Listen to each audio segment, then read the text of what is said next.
Hey, Team BCN. This month we're celebrating our nurses and also Older Americans Month. So, what better way to combine the two than by hearing from one of our PACE nurses, Melanie Spicer?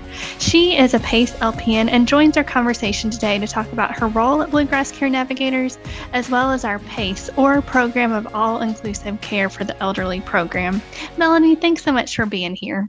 Yeah, thanks for having me. I'm glad to be a part of this. Absolutely. I'm excited to learn more about who you are and what you do and our PACE program in general too. So, Yeah, it's a great program. So I can't wait to get the word out. absolutely. So, how did you come to work for Bluegrass Care Navigators? So it's a funny story. Well, I'm here for that.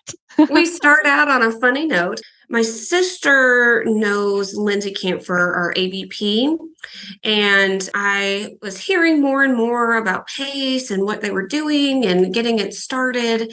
And she actually recruited our brother first to be the transportation coordinator. And I kept hearing positive things from him and what a great team BCN is and how much he enjoys being with the team over at PACE. And I was like, hey, are they looking for an LPN? And my sister was like, actually, they are. It's funny. I wasn't even looking for a job, but the elderly has always been my favorite population.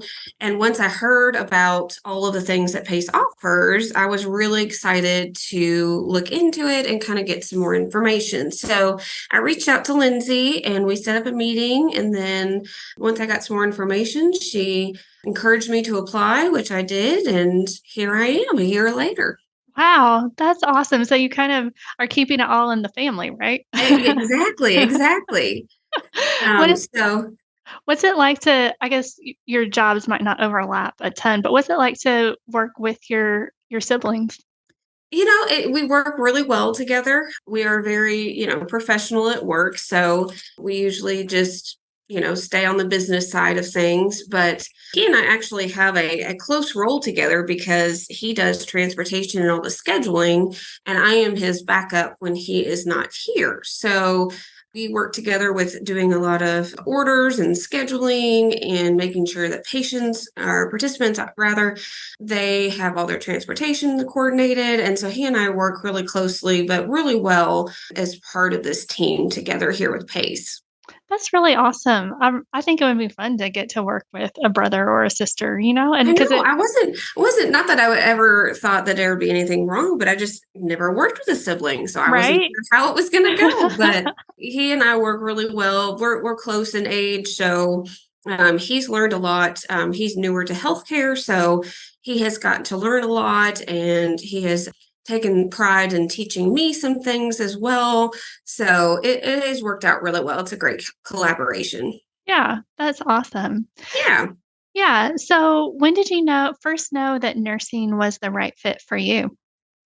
So at first, when I was going to school, I thought I wanted to be an elementary education teacher Mhm. because I'd always worked with elementary children, loved children. And I got into my observation in the classroom. I was like, no, this is not for me. I like to take care of people, but the state guidelines and all that, I was like, that's not really what I'm in it for.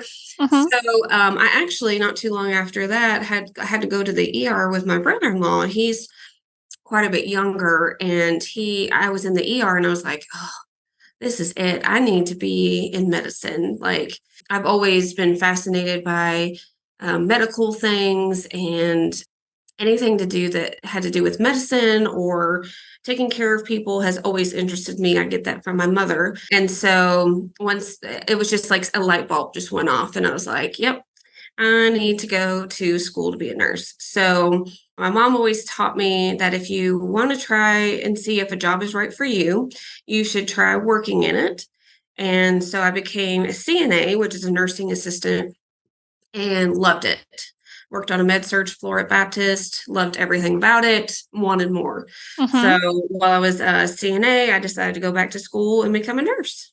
That's really awesome, and that's really good advice from your mom too. It really is. Like everything that I used to have a lot of jobs back in the day because I just wanted to try different things and see where I fit in. And medicine was always in the back of my mind. And once I became a CNA, I was like, absolutely, this is where I need to be. This is what I want to do. And I haven't regretted it a day since. And that's been, oh gosh, at least 15 years ago. So, Yeah. Yeah. I mean, I feel like that's just a very sound way to make a decision. I mean, not all career fields can you try them out, right? But if you can, it's much better than getting a complete degree and then being like, "Oh, I really don't like this at all." oh, absolutely. And then Yeah. once the nurses that I worked with found out that I was going to go to school, then they would take me in and show me different things like starting IVs and putting an NG tube down and putting in a catheter and just getting me exposed to all the things. And I was just like, yes, absolutely. Yes. I Yes. Give me more. I need more. So yeah, I it's been great. I love that. So you started at BCN as part of the PACE program about a year ago. What about the PACE program or program of all-inclusive care for the elderly attracted you? So when I heard about PACE, and I know we'll go a little bit more into what PACE is, but taking care of our elderly so they can stay at home and providing them all the care that they need at no cost to them was mind blowing to me. Mhm. I just could not believe that we had this program and where it had been all this time. There is such a huge population, especially coming from UK, that has a low income population or a population who could use those services to safely stay at home. And once I heard about it, I was like, this is amazing. I'd love to be a part of this program and help and get to meet participants and help them grow and serve them in their home or have them come here and interact with them.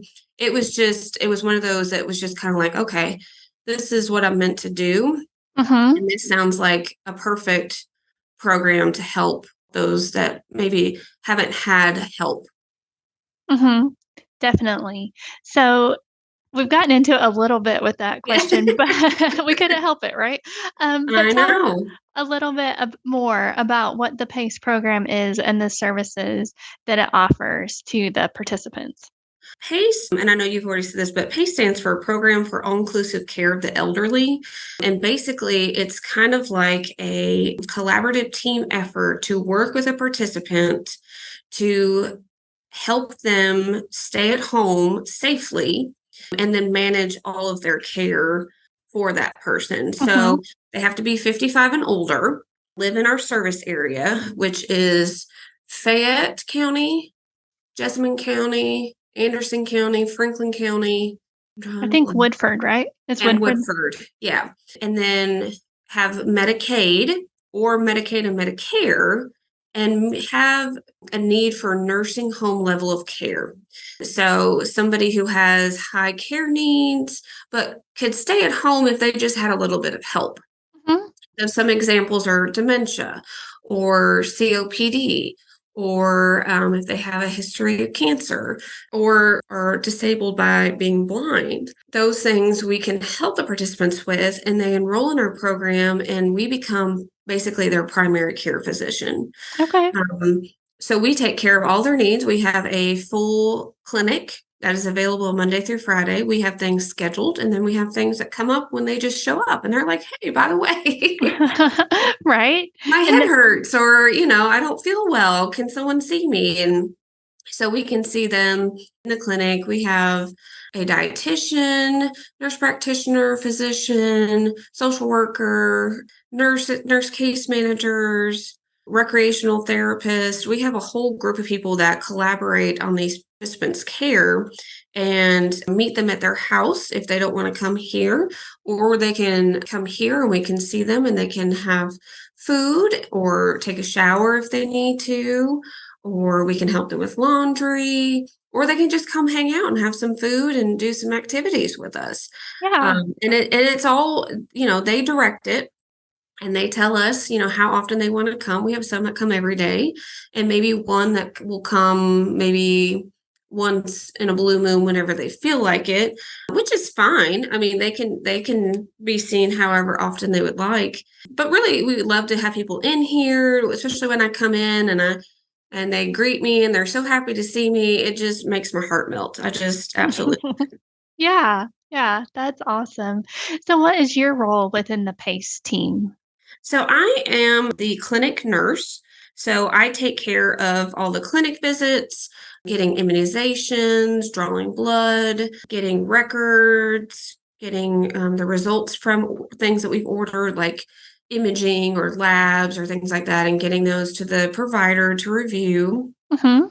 giving medications to the patients that are here in the day center, a little bit of everything. So I have that, but then also, will help out wherever is needed. We're still, growing, and so there's still quite a bit of help that's needed in other places some days. So we just kind of fit in where we are needed. Yeah, yeah, the other duties as assigned part of every job description, right? Oh, absolutely. Yeah, Absolutely. but I have found that those things are what kind of spice up the job and make it interesting. Oh yeah, because it's like, oh yeah, sure. And most of us, we're all really good about working with each other and communicating and saying, hey, can you help me with this or can Yeah, for you do sure. that? So, we work really well as a group. So, Yeah, definitely. So I was reading an article recently and it was talking about how not having a strong social network of friends, families, and activities is corollary to physical frailty. So I think they were calling it being socially frail is linked to physical frailty. So how does PACE meet people's social as well as their physical needs to help them thrive?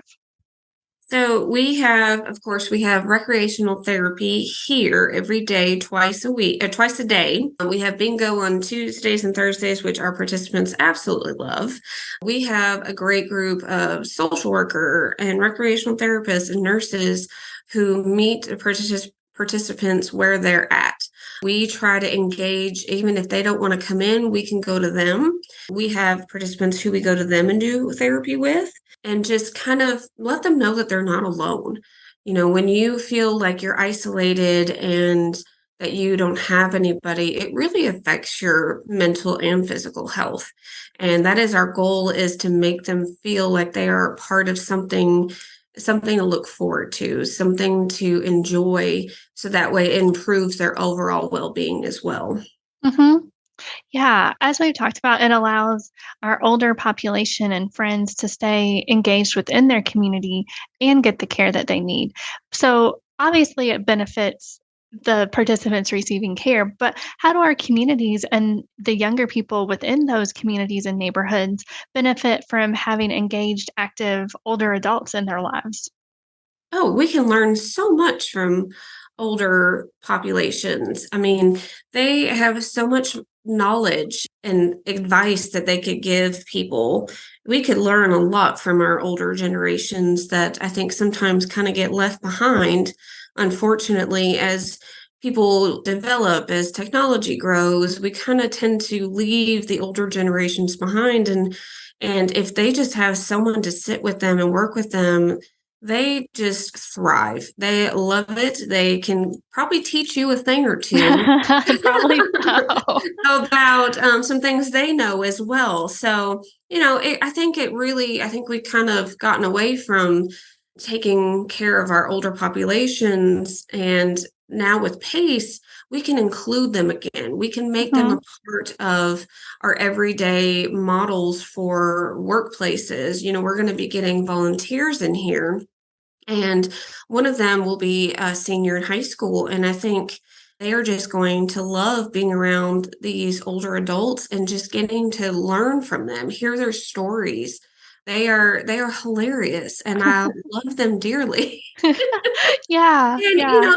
they have so much life to give Mhm. and so much knowledge, that I think it's great that we're giving them an opportunity to share what they know, because just because they may not be technology savvy, they have a lot of knowledge and expertise in things that maybe we could brush up on. Right. I was thinking that like technology is vastly different from, when they were growing up, but humanity and relationships and like that hasn't changed exactly and how you Oh, relate to people and absolutely. all of I mean it has changed, but like deep down the advice that they have to give and the expertise that they have about relationships or hobbies or different things that stands the test of time. Oh, yeah, like quilting, Yes. canning, or knitting. I mean, those things aren't taught anymore, and we have participants that knit and do those things, and I think the younger generations, if they haven't been exposed to those things, would really learn, Mhm. from our older populations. And I think too, growing up with technology always in your hands, people kind of forget sometimes about interpersonal communications. Mhm. And I think interacting with older adults and actually having conversation and not be by text or online, they can create those relationships and learn how to have a conversation in person and relate to people. Mhm. For sure. So I'm thinking about one of my older friends. You were talking about knitting. She taught me how to crochet, which is Uh-huh. something that I kind of wanted to learn, but hadn't really taken the time to. And I feel like it's such a gift because she taught me how to read a pattern instead of just teaching me to memorize it or however some people teach it. And so she's given me Mhm. the gift of something that I'll be able to do for the rest of my life, and to be able to give that to other people as well. Absolutely. Yeah. And I think that's the best thing is just passing down what you know. And it's not always technology or things like that. It's things that you have learned over your period of life that you can teach others and keep it going. So it's not something that ends up just dying and nobody does anymore. Mhm. Yeah, so along those lines, I'm wondering, you mentioned that the elderly population was kind of your niche, they're your people. What is something that you have learned from them? I'm sure there's many things, so it doesn't have to be one thing. I was going to say, oh gosh, just to live life. Don't wait until you're older and to live your life. We have several who are quite young, actually. And, life just threw them a curveball. And most of them will say, like, don't wait. Don't wait for retirement or your golden years. Enjoy life as it is now because you never know what's going to happen. Mm, those are good words. Yeah. How is that this may be getting too personal, so you can tell me to stop, but how is that advice how has that changed how you approach every day?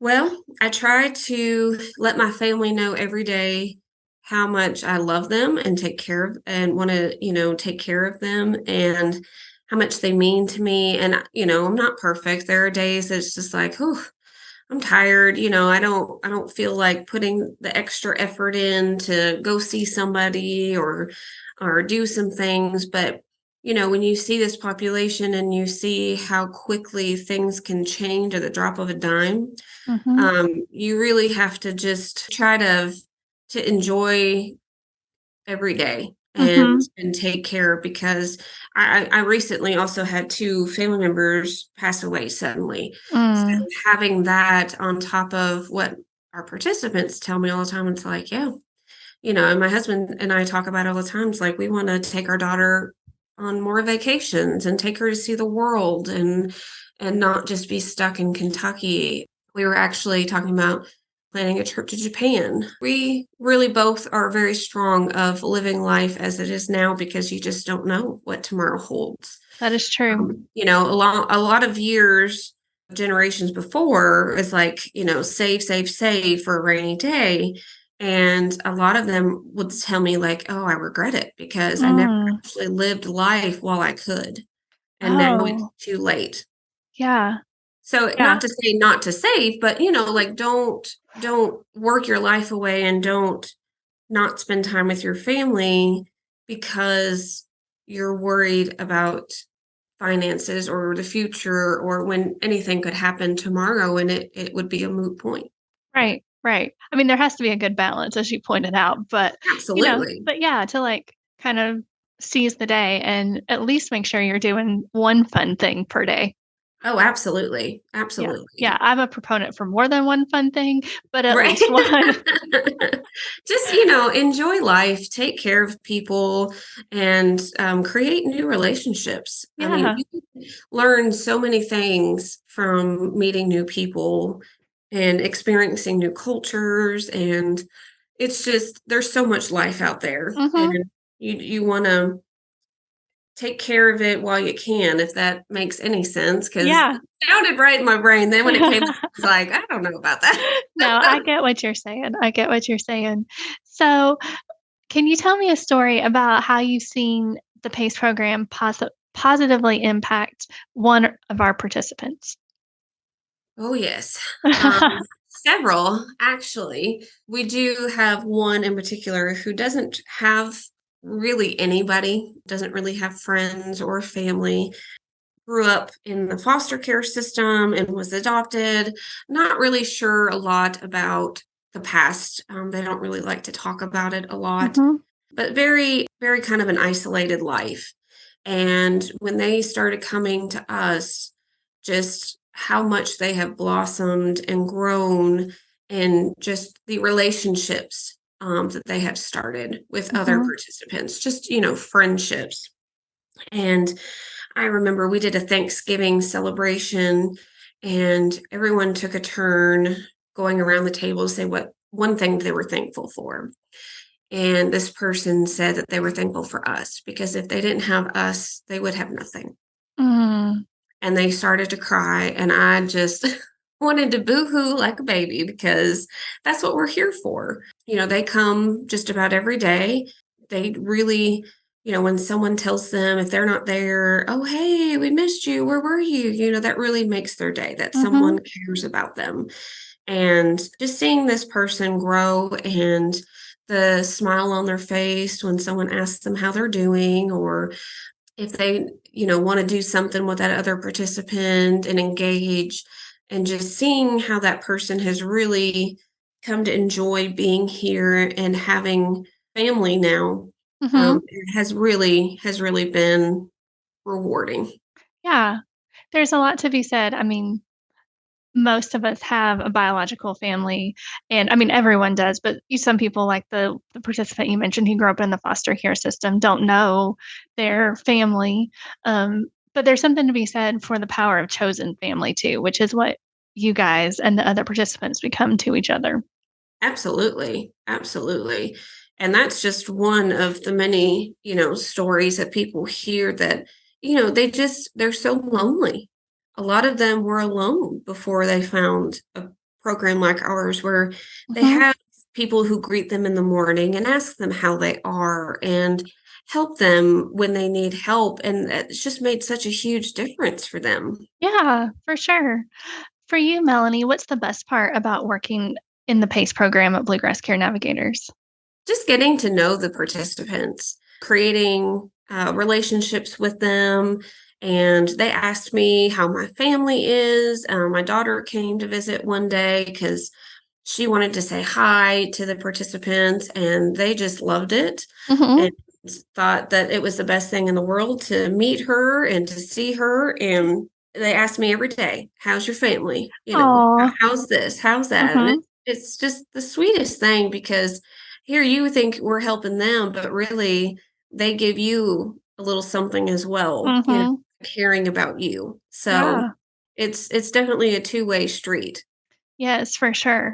Yeah, so you're experiencing one of the things we already talked about earlier in the episode. Yeah, absolutely. I mean, they're enriching my life just as much as I guess, am enriching theirs. Although I Definitely. will say that one participant, because I do all the blood draws, calls me Vampirella. So he's like, "Do I need to wear my garlic today?" I'm like, "Well, if you want me to stay away."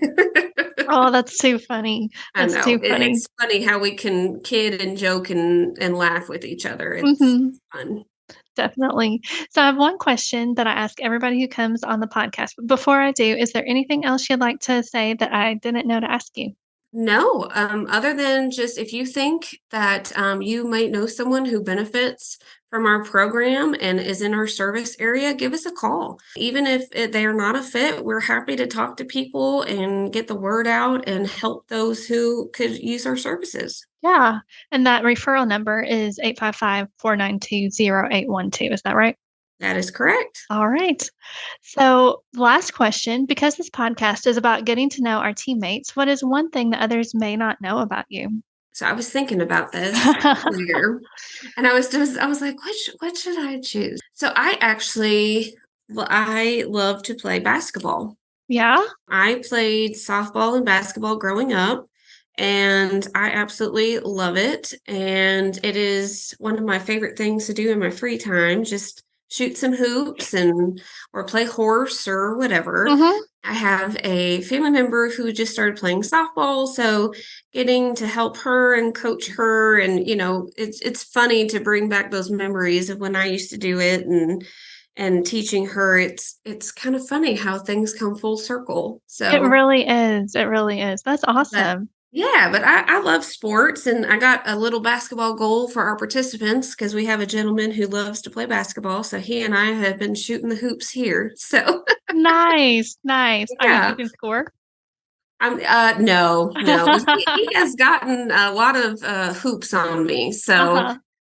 we don't have to do some horse or something so I Yeah. can win. All right, Melanie, thank you so much for taking the time to share today. It's been really a joy to get to know you a little bit better and the work that you do at BCN. So thank you. Well, thank you for having me. I really appreciate it. And it was nice to talk with you as well and to talk about our awesome program. Absolutely. Absolutely.